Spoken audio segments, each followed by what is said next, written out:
Historical and legal basis of NSTP. The National Service Training Program NSTP was implemented by the Surigao State University SSSU in accordance with the Republic Act RA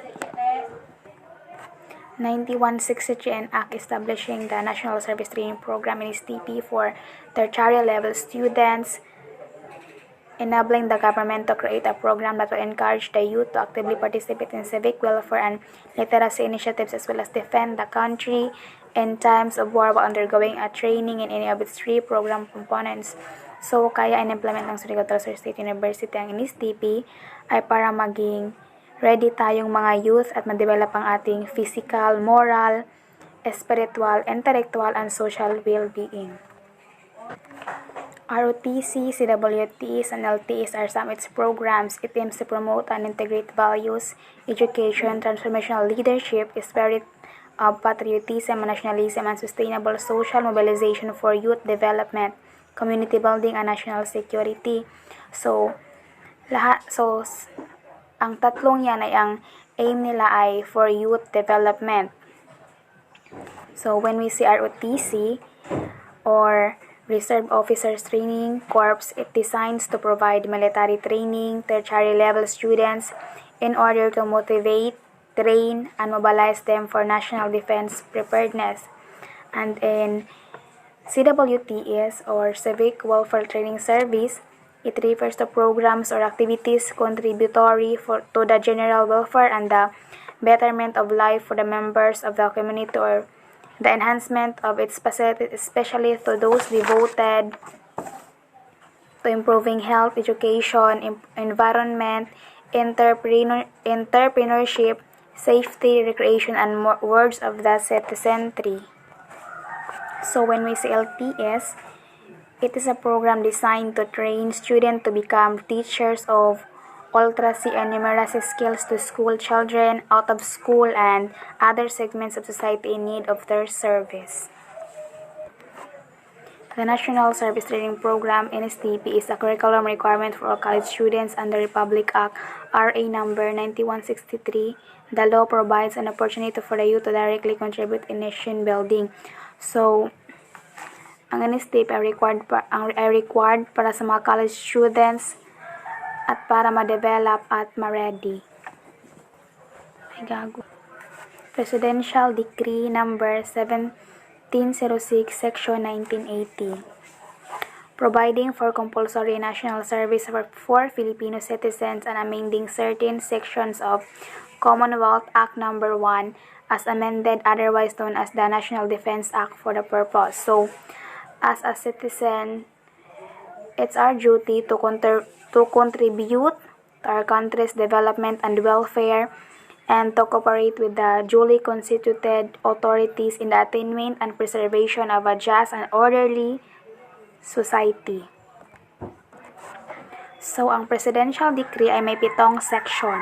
The first one is, Section 1 is, this decree shall be known as the National Service Law. So, the purpose of the National Service Law is to promote the role of the youth in nation building. As such, it aims to encourage the youth to become civic and or military leaders and volunteers whom could be called upon by the nation in cases their services are needed. The second one is the Section 2. National services shall be obligatory for all citizens of the Philippines as used in this decree. National service shall consist of 3 main programs, namely civic welfare service, law enforcement service, and military service. Section 3 each citizen shall render national service in any of the 3 main programs stated in Section 2 of this decree or a combination thereof, provided that such a service shall be created in his favor for the purpose of fulfilling educational requirements established by law. So, lahat tayo ay kailangang tumugon sa ating national service. It's either it's civic welfare, law enforcement, or military service. At kailangan hindi labag sa ating kalooban para matapos natin ang ating ginagawa. The terms military service and military training referred to in a Commonwealth Act number 1 as amended shall mean national service and and training for national service respectively as herein defined. Section 5. The Minister of National Defense, in coordination with the Ministers of Human Settlements, Education and Culture, and Local Government and Community Development, shall issue rules and regulations to implement this decree, subject to the approval of the President. Section number 6. All provisions of Commonwealth Act number 1, as amended, laws, orders, rules, and regulations, or passed thereof which are inconsistent with this decree are hereby repealed, amended, or modified accordingly. Section number 7. This decree takes effect immediately. Good day, everyone. This is Annalyn Soltia, and this time I'm going to share all of you about my past.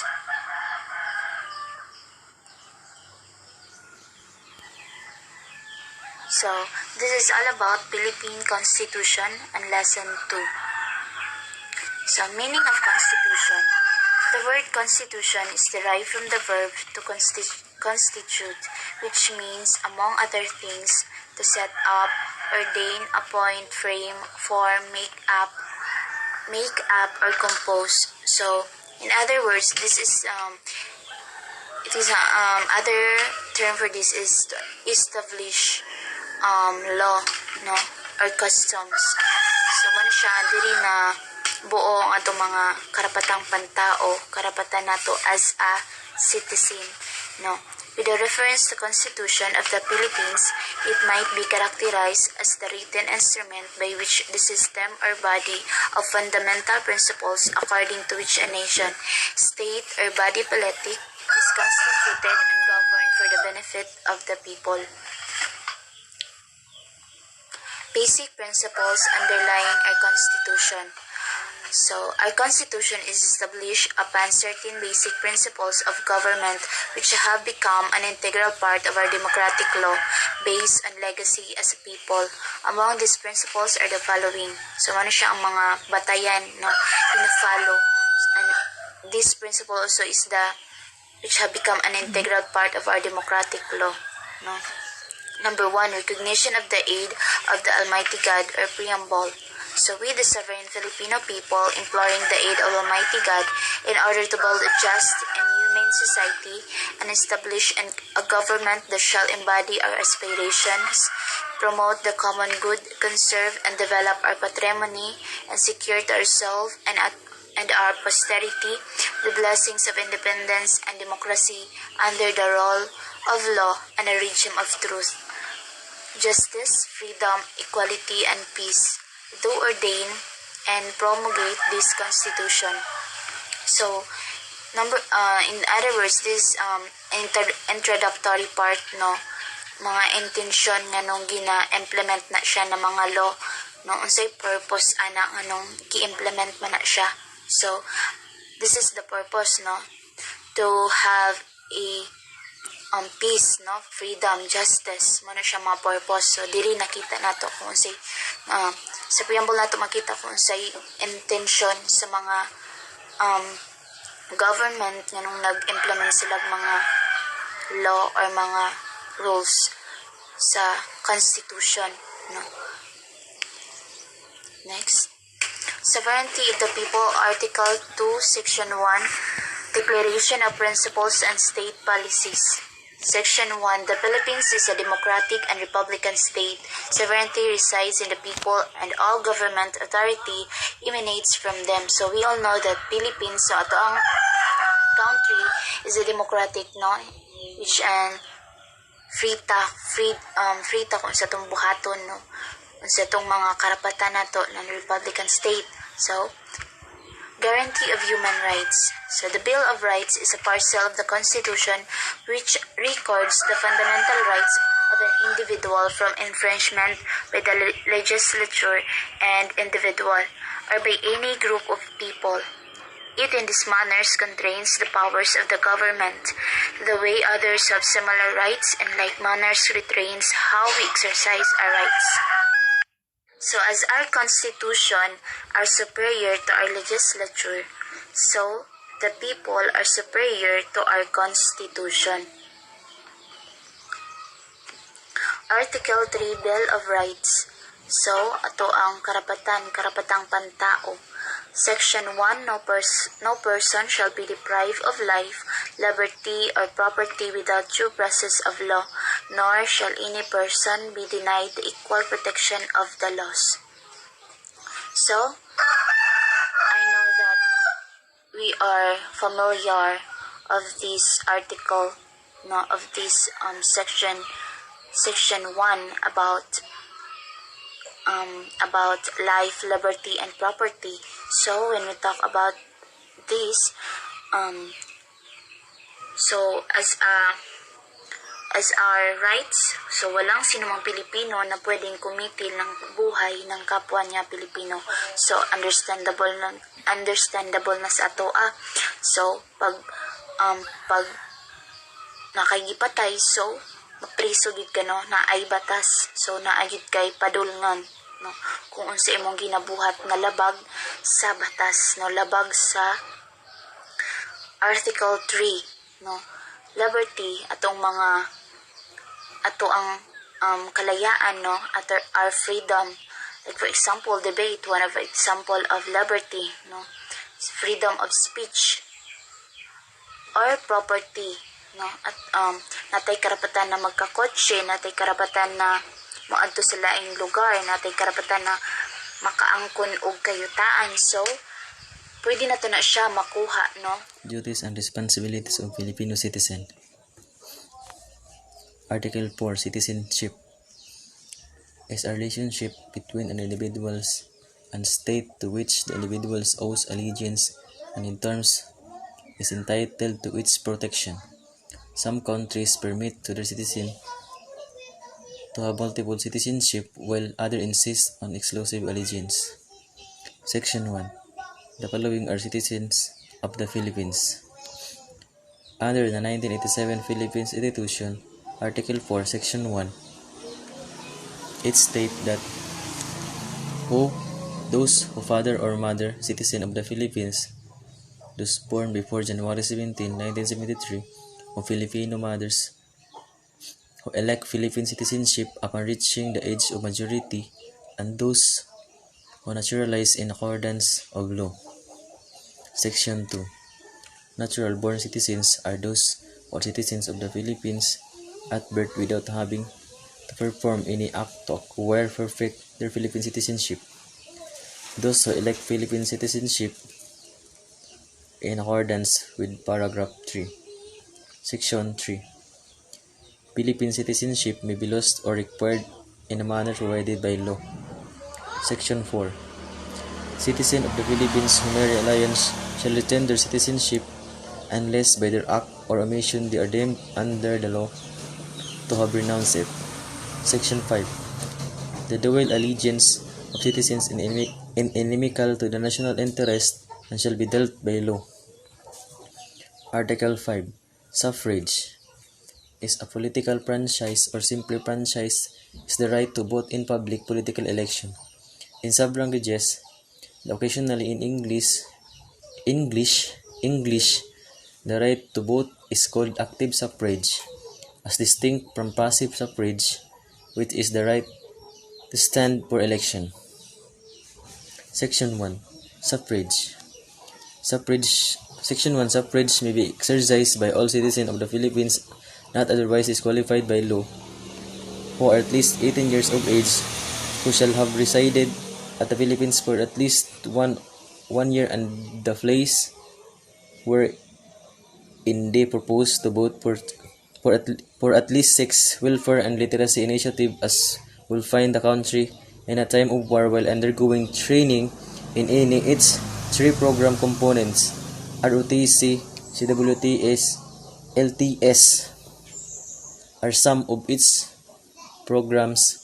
It aims to promote and integrate values education, transformational leadership spirit, patriotism and nationalism, and sustainable social mobilization for youth development, community building, and national security. These various components are especially designed to enhance the youth active contribution to the general welfare. National Service Training, or NSTP. is a curriculum requirements for all college students under Republic Act number 9163. Law provides an opportunity to the youths to directly contribute in nation building. Under the program, first-year students have the option to take either the Reserve Officer Training Corps or ROTC or Civic Welfare Training Service or CWTS. ROTC is a college to military program that trains students to become commissioned officer while also earning their academic degrees. In exchange for employment as a commissioned officer post-graduation, cadets plead to serve 8 years of military service. Cadets who apply to win an ROTC scholarship can even get their tuition covered in full, which often attract learners interested in military careers. The Civic Welfare Training Service, or CWTS, is one of the National Service Training Program, or NSTP, a civic education and defense preparedness program for higher and vocational education students in the Philippines. CWTS activities are contributory to the general welfare and betterment of life for the members of the community or the enhancement of its facilities, especially this devoted to improving health, education, environment, entrepreneurship, safety, recreation, and moral of the citizenry. Good morning, everyone. Um, a, to- a topic for today it's all about United Nations principle of human rights objectives. At the end of the lesson, the student should be able to number one, to know the importance of human rights. Number two, define human rights, and number three, identify the five human rights. Introduction. The Universal Declaration of Human Rights is a milestone document in the history of human rights, drafted by different different legal and cultural backgrounds from all regions of the world. The declaration was proclaimed by the United Nations General Assembly in Paris on December 1949. General Resolution 217. The Declaration of Human Rights was the biggest achievement of all the people and nation, and it was translated into over 500 languages. Universal Declaration of Human Rights Preamble. Whereas a recognition of the inherent dignity and of the equal and inalienable right of all members of the human family is the foundation of freedom, justice, and peace in the world. Whereas disregard and contempt for human rights have resulted various acts which have outraged the conscience of mankind, and the advent of a world in which human beings will enjoy freedom of speech and belief and freedom from fear and what has been proclaimed as the highest aspiration of the common people, whereas the common essential of promote the development of the friendly relation between nations, whereas the people of United Nations have in the charter reaffirmed their faith in the fundamental human rights, in the dignity of worth of the human person and in the equal rights of men and human and have determined of promote social progress and better standard of life and language freedom. Whereas member states have pledged themselves to achieve in cooperation with the United Nations the promotion of universal respect for and observance of human rights and fundamental freedom. Whereas the freedom understanding whereas the common understanding of their right of freedom is is of the greatest importance of the for realization of this pledge this the declaration constantly in mind should stirred by teaching and education promote respect for these rights and freedoms and by progress measure national and international to secure their universal and effective recognition and observance both among the peoples of member states themselves and among the peoples to territories under their jurisdiction. The Universal Declaration of Human Rights, Article Number 1, Rights of Rights, Right to Equality. All human beings are born free and equal to dignity and right. They are endowed with reason and conscience and should act toward one another in a spirit of brotherhood. Article number 2, freedom from discrimination. Everyone is entitled to the rights and freedom set forth in this declaration without distin- distinction of any kind, such as race, color, sex, lang- languages, language, religion, particular of other opinion, national of social origin, property, group of other status. Furthermore, no dis- distinction distinction shall be made on the basis of the political, jurisdictional, or international status of the country or territory of which which a person with, belong, whether it be independent trust, non-self governing and under any other limitation of sovereignty. Art- Article number 3, right to life, liberty, personal. Everyone has the right of life, liberty, and security of person. Article number 4, freedom of slavery. No one shall be no one shall be held in slavery of servitude, slavery, and the slave trade shall be prohibited, prohibited in all their forms. Article number 5, freedom from future and degradation treatment. No one shall be subjected to torture or to, to, to kill in inhuman or degrading treatment or punishment. That's all. Thank you. Well, a pleasant day to everyone.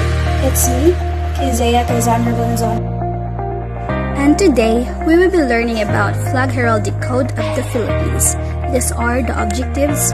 First, draw the Philippine flag. To follow, identifying the place where the Philippine flag is hoisted permanently day and night. Then, explaining how to raise the Philippine flag when morning and identifying the national motto. Next is a Philippine national flag has a rectangular design. It consists of a white color triangle. symbolizing liberty, equality, and fraternity. A horizontal blue stripes for peace, truth, and justice, and a horizontal red stripes for patriotism and valor. Then, these are the places where the Philippine flag hosted permanently day and night.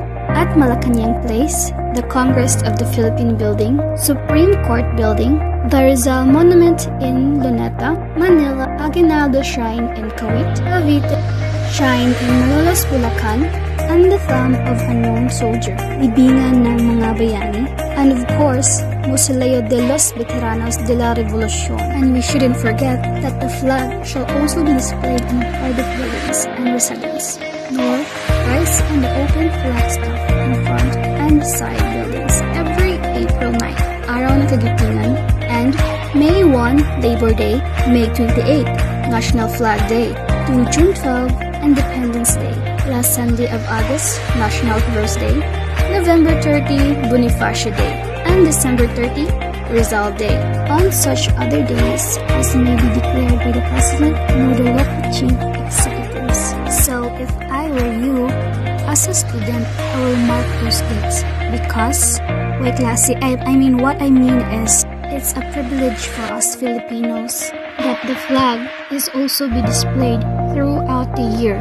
Observe flag raising ceremonies in according to the rules and regulations to be issued by the office of the President.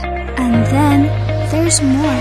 Did you know that the national flag may be used to cover the casket of the dead honored men, such as militaries, veterans of previous wars, and national artists and other civilians who rendered noble service to our nation? And the following shall be a pledge of allegiance for our national flag. Itaas ang kanang kamay at sabay-sabay nating bigkasin ang panunumpa ng katapatan sa watawat ng Pilipinas.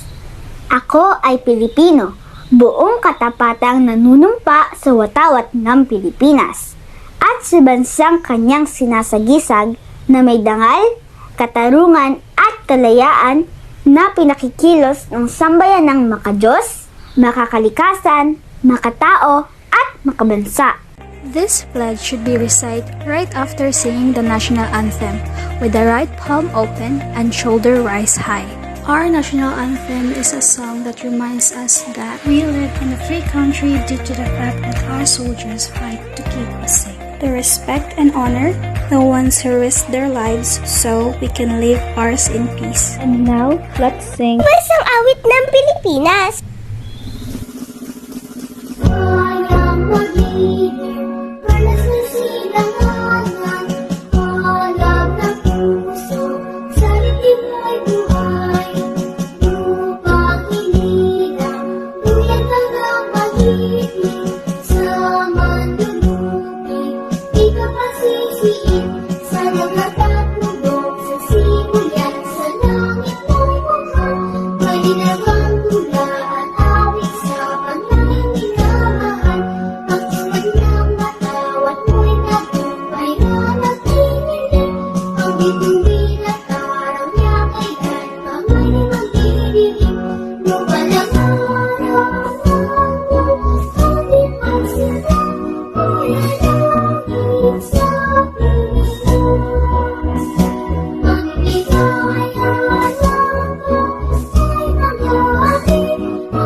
Last topic is our national motto, Makadiyos, Makatao, Makakalikasan, at Makabansa.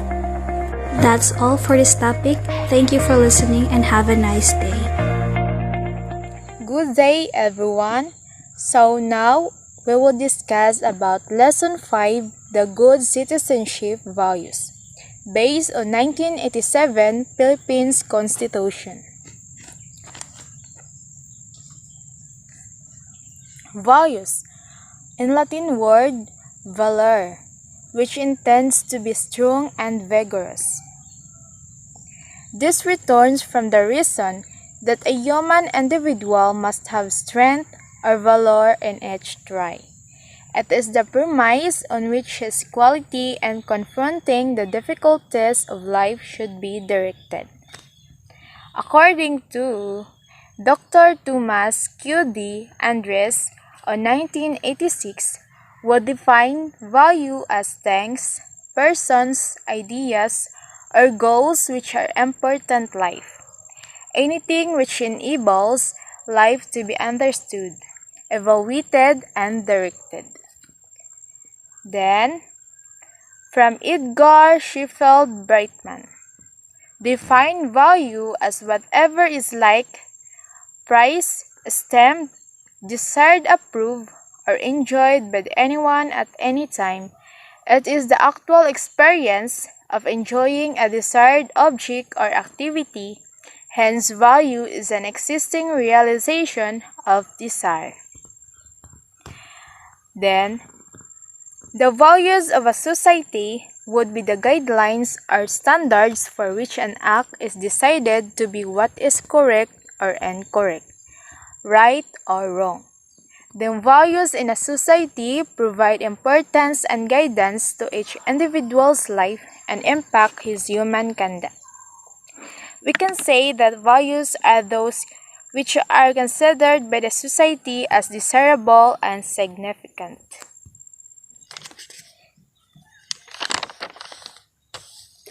What are Filipino values?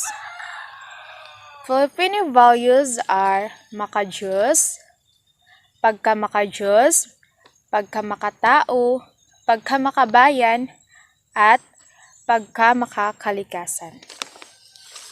Types of pagkamakajus are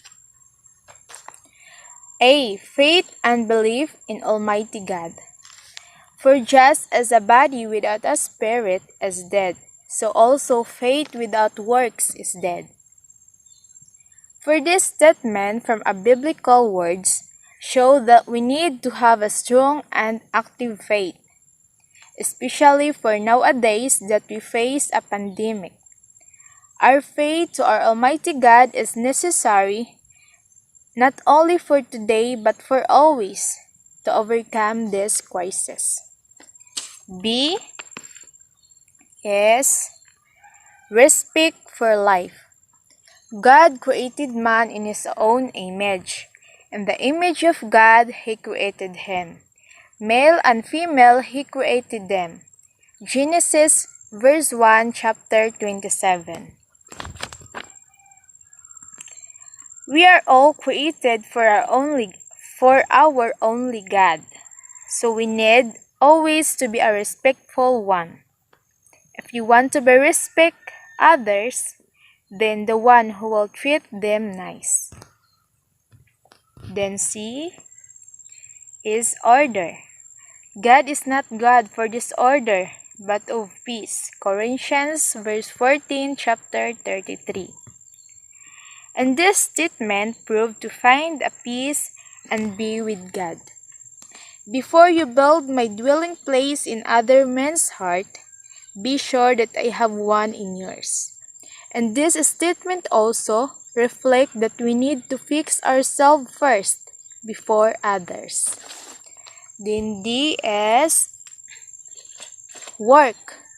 For even we were with you, we give you this role.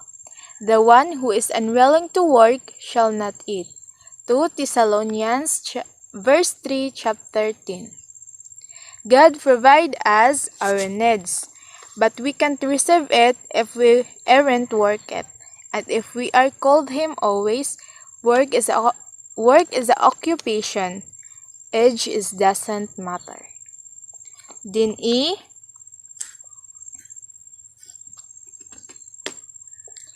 concerns for the family and future generation.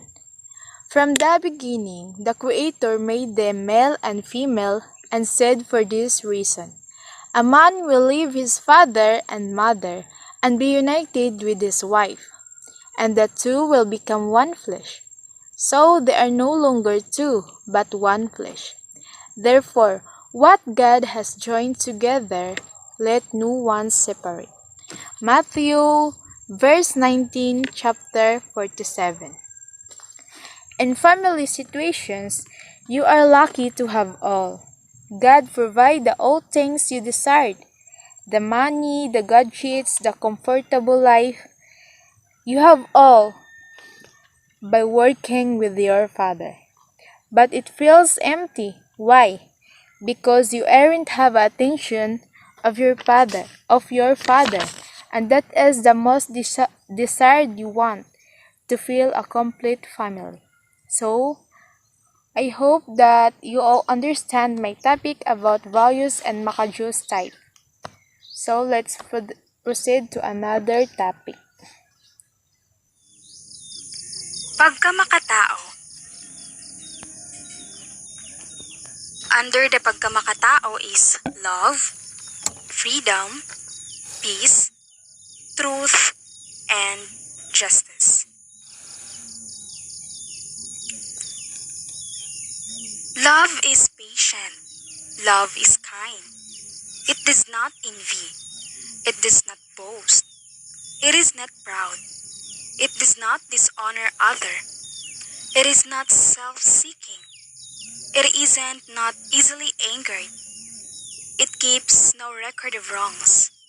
Love does not delight in evil, but rejoices with the truth. It always protects, always hopes, always perseveres. Corinthians chapter 13, verse 4. So, this verse or these actions of love in chapter 13 are a representation rather of the presence of God Himself. According to Leo Buscaglia, when man has love, he is no longer at the forces of greater than himself, or he himself becomes the powerful force. I have here a short story entitled Love by Andrew Maria Almonte. While the old Gadarhen lay dying, an angel appeared to him in a dream and revealed a heavenly secret. Gadarhen, the angel, told him, "The divine judge will ask you one question at your judgment. If you fail to answer it rightly, you'll risk losing your salvations." "What is the question?" "That's for you to find out," answered the angel, and left the bewildered Gadarhen. Immediately upon waking up from the dream, Gadarhen surprised his acquaintances when he asked for theological and philosophical books. Wanting to gain additional knowledge, he spent each day studying his books. He thought this was the best preparation to answer God's questions at His judgment. Finally, Gadarhen died, and the angel took his soul before the throne of God. Trembling before the divine judge, he heard the question, "How much you love me and your fellow men?" So the moral lesson of that story is, in the end, love is all that matters. So that's the only one thing matters the most. We may have been through difficult times, but still we love, and that's all that matters. Next is freedom. You, my brothers and sisters, we called to be free, but do not use your freedom to indulge the flesh. Rather serve one another humbly in love. Galatians chapter 5 verse 13. According to Pope John Paul II, freedom consists not in doing what we like, but in having the right what we ought to do. This quote speaks perfectly for what I'm trying to say, because freedom has the right to let us speak or believe in what you, even if there could be punishments. A short story entitled Bird in the Hand.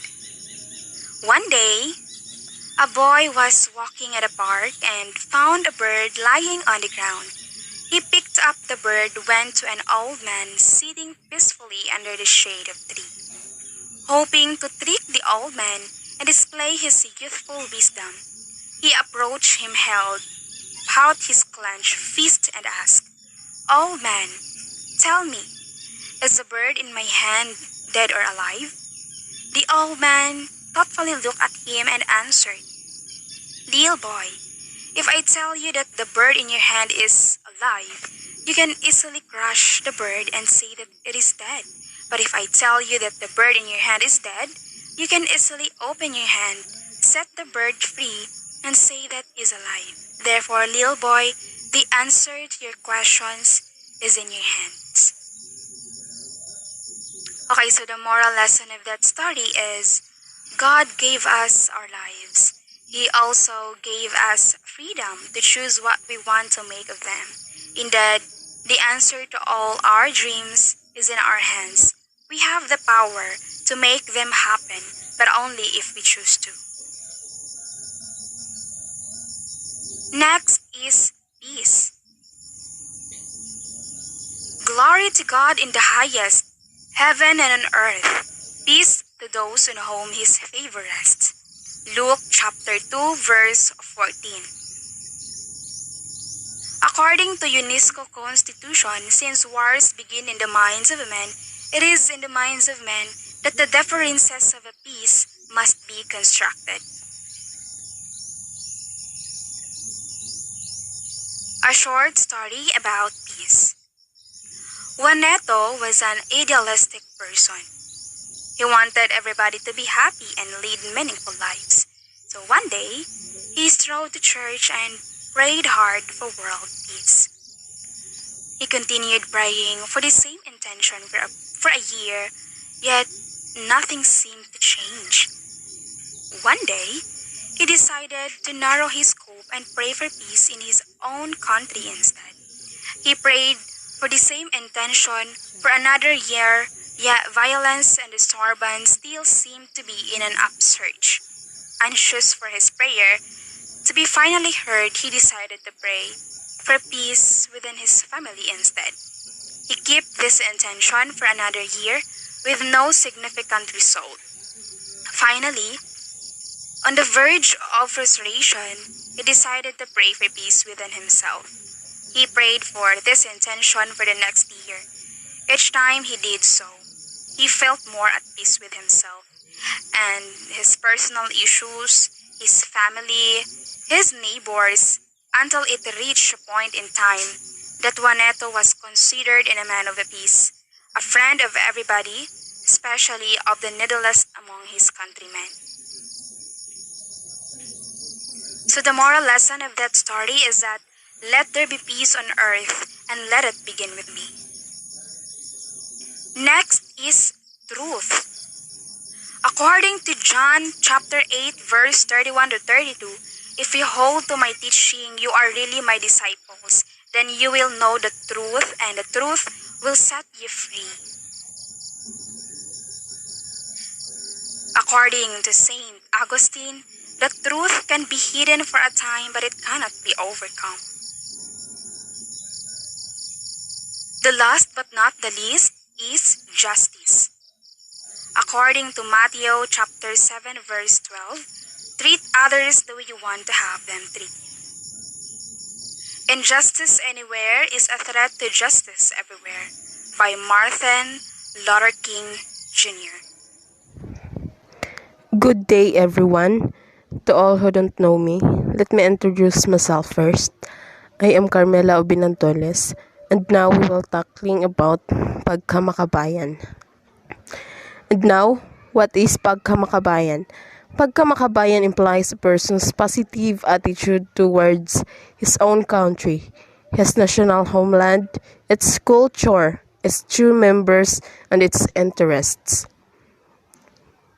And let's proceed that under the pagkamakabayan topic. There are A. Unity, B. Value of equality, C. Respect for law and government, D. Patriotism, and E. Promotion of the common good. First, tackling about unity. Unity. If a kingdom is divided against itself, that kingdom cannot stand. If a house is divided against itself, that house cannot stand. The verse of that is Mark 3 verse 24 to 25. Remember, upon the conduct of each depends the fate of all. Alexander the Great. We must be united because if there is no unity, how can something function? For example, how can family function without unity under the one roof? That's why we have what we call unity, so that we can unite against this pandemic by listening to the government and following protocols. Moral. We too can change our society and overcome seemingly insurmountable problems if we eradicate our selfishness and build peaceful relationships.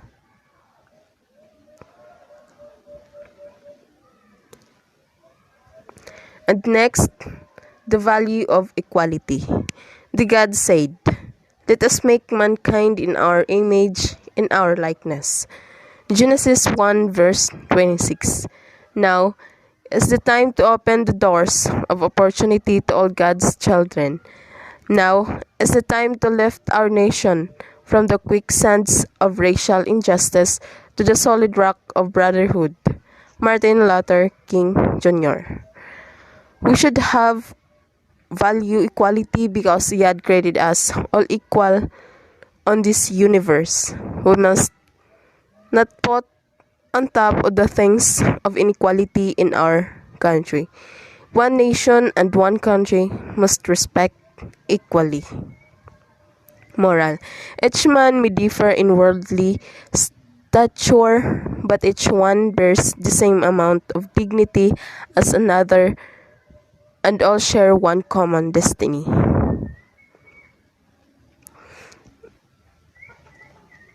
Next, respect for law and government. Let everyone be subject to the governing authorities, for there is no authority except that which God has established. The authorities that exist have been established by God. Consequently, whoever rebels against the authority is rebelling against what God has instituted, and those who do so will bring judgment on themselves. For rulers hold no terror for those who do right, but for those who wrong. Do you want to be free from fear of the one in authority? Then do what is right, and you will be commanded. Romans 13 verse 1 to 3. Where law ends, there tyranny begins. William Pitt. I believe that honoring a law and government is morally good thing to do. There is lack of respect for the law and the government nowadays because only can be obeyed. But God says, "Be submissive to those in authority and do what is right." Moral. Every person must learn and understand the laws of the land, the role of our leaders, and his own duties and responsibilities, that he may act according as a good citizen. The next is patriotism. For whoever wants to save their life will lose it, but whoever loses their life for me and the gospel will save it. Mark 8 verse 35. The Filipino is worth dying for. Senator Benigno Aquino Jr. Many people are dying to defend our country, just as Dr. Jose Rizal, he was called to save humanity and prevent war. Because God promises that whomever loses their life for me and the gospel will be saved. Moral. Power and prestige do not set us apart from other people. Rather, they bring us closer to them and they put us in a better position to help others in need.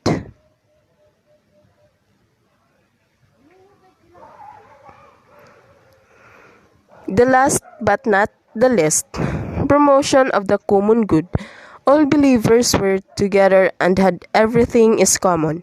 They sold property and possessions to give to anyone who had need. Acts 2, verse 44 to 45. Common good is substantial and extremely fertile estate. No crowding or diminishment as it shared with others. St. Augustine.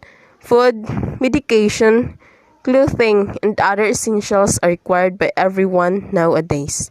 Even in a catastrophe like the current pandemic, there are people who are willing to lend a hand and donate to the poor. As the old saying goes, God blesses those who give more and than they receive.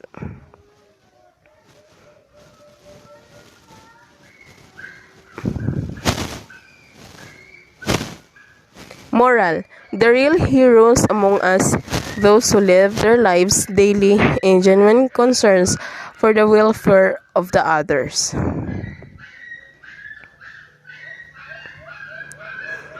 And that's all for my reporting about pagkamakabayan under the topic of Lesson 5, Good Citizenship Values based on 1987 Philippine Constitution.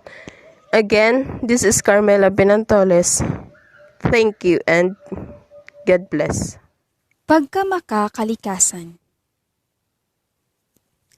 According to Genesis chapter 1 verse 26, let us make mankind in our image, in our likeness, so that they may rule over the fish in the sea and the birds in the sky, over the livestock and all the wild animals, and over all the creatures that move along the ground. So according to this verse, God has given us both a blessing and a calling. We are to be fruitful and multiply and to rule over the earth. The word image can also be translated as a representative figure, and so the way that you're fruitful, multiply, and rule over the earth is important. Our image, which has been tarnished by the fall of man through sin, has been renewed in Christ according to the image of Him who created us, all by the grace of God. So that's my reflection about this verse. For 200 years, we've been conquering nature. Now, we're beating it to death. By Tom Macmillan. The value of concern for the environment. Okay, so values play an important role within environmental education. So all human values are linked to satisfying our biological needs. So these basic needs of survival like food, water, shelter, and also clothing. All of that are demands on the environment. Okay, so I have here a short story, and the title of the story is The Giving Tree by Father Benigno P. Beltran, 2004. Okay, so for those who don't know, The Giving Tree is a book about a tree who happily gives what she can to a young boy. So, this story could be interpreted about abusing our environment. Our forest could be the giving trees, and the companies that use the wood could be the boy. So, the only difference, the giving trees are not happy, and the boy will eventually die because there is no more resources to survive. So, for me, in my opinion, my lesson or my moral to the story is the story was that someone will always be there for you, even though you feel like you're alone. The tree was the one who always be there for the little boy and gave everything it had. So another moral lesson for the story is that Mother Nature is an all-giving mother while she gives fully man abuses her relentlessly. It is time that we care for our ailing Mother Nature so that she will regain her beauty and strength once again, enabling her to share her life and abundance with us.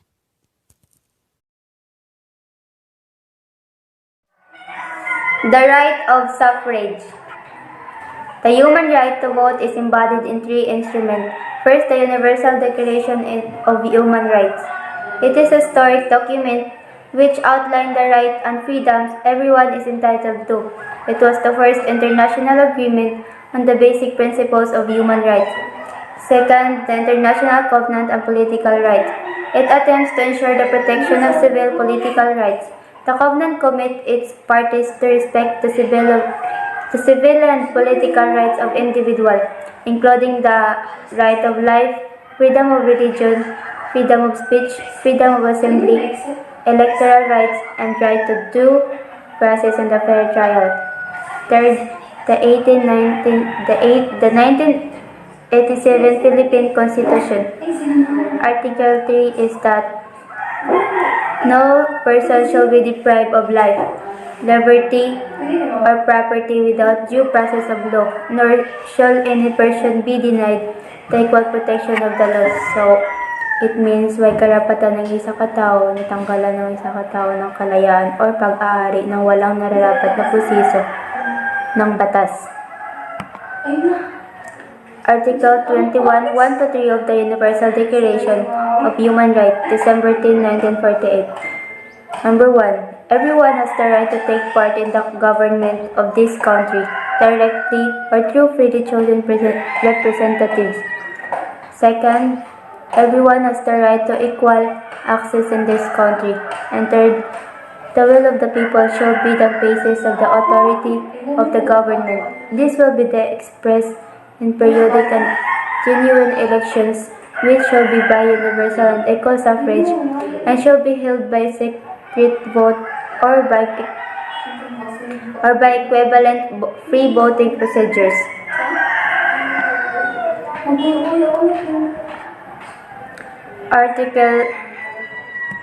Article A to B of International Covenant on Civil. To take part in the conduct of public affairs directly or through freely chosen representative. So, parehas ra to sila sa Article 21, 1 to 3 sa number 1. Number 2, letter B, to vote and to be selected on genuine periodic elections, which shall be by universal and equal suffrage, and shall be held by secret ballot, guaranteeing the free expression of the will of the electors.